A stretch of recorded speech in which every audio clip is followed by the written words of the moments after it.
The journey of an immigrant to being situated in the United States is not an easy one. The hardships, the culture shock, and work ethic can all be too real.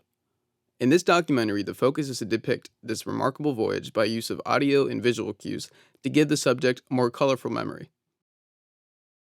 Hi, I'm Giovanna Moreno. I migrated to the United States in September of 1969. We took the boat named the Michelangelo. We landed in New York. From New York, we went to live in New Haven for about a year or so. Then we ended up in Waterbury, Connecticut. I was there through high school. Then after that, ended up in New York for college, Fordham University in the Bronx. And then after that, um, went to medical school in Mexico. Was in Mexico pretty much for 2 years, and then migrated back to New York again. Lived in College Point, Flushing, and Long Island. Then from Long Island, we ended up in Maryland. First in Rockville, and then eventually in 1994 in Germantown, Maryland. So on the computer right now, we have playing Gianni Morandi, which is a popular Italian singer at the time. And you can see a picture of Sant'Acono, which is the patron saint of Tigana. Yes. So what do you remember about Italy specifically? Oh, well, Gianni Morandi was very popular when I was there. I was about 10 years old, and he was young, and oh, we were farmers, and he was kind of this down-to-earth guy, and he was really, really hot at the time. So that was a fun memory of all his songs. I still remember all his songs.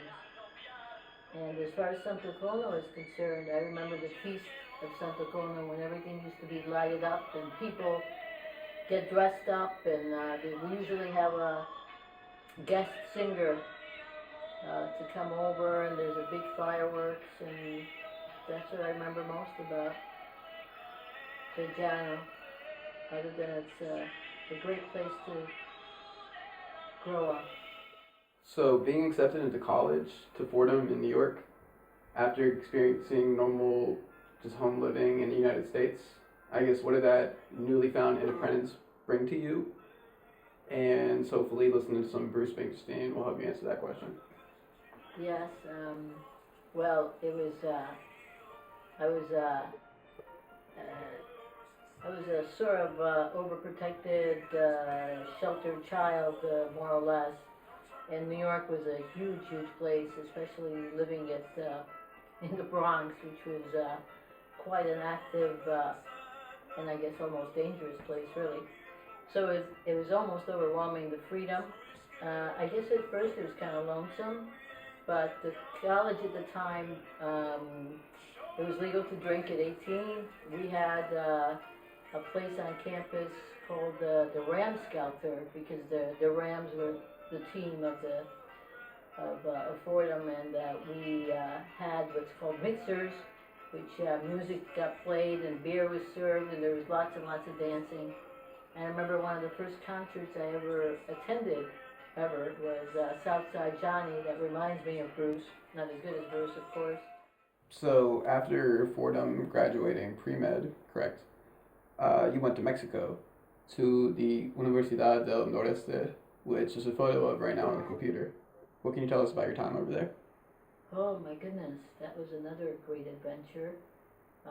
Again, uh, even though I'd been in college, it was still a big, big change. They spoke only Spanish.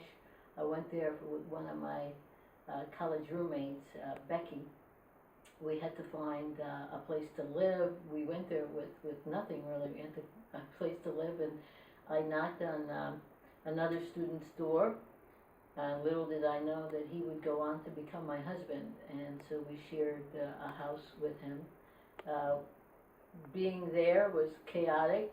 The classes were in Spanish, the exams were in English, and of course, all of the American students there, their sole purpose was to get back to an American medical school.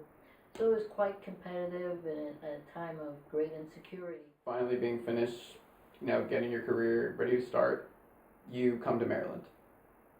On the computer right now, there's an image of Holy Cross Hospital, and I guess tell us how you ended up over here and why you decided to stay here.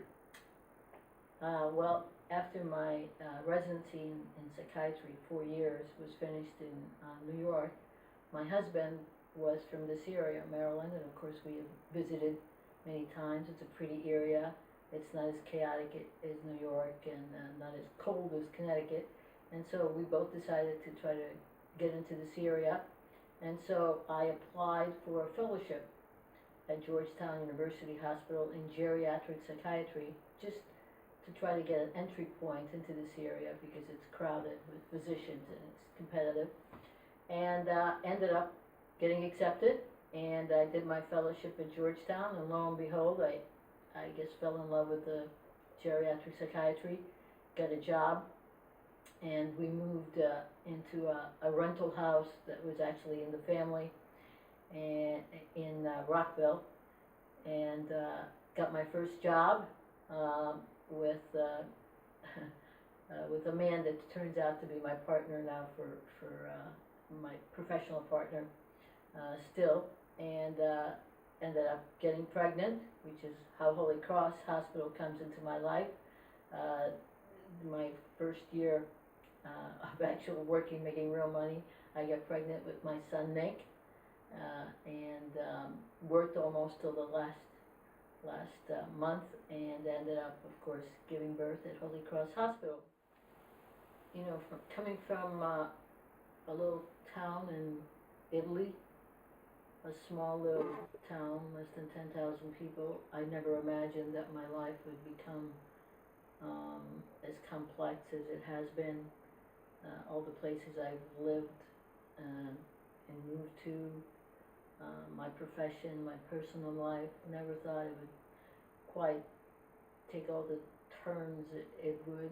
I suppose any life has drama, but I never thought mine would have as much. And all in all, I would say it's been a good ride with a few bumps here and there, but it's all been worth it. There you have it. The amazing remembrance of all the places that life takes you when trying to find your place in the world. Thanks for watching.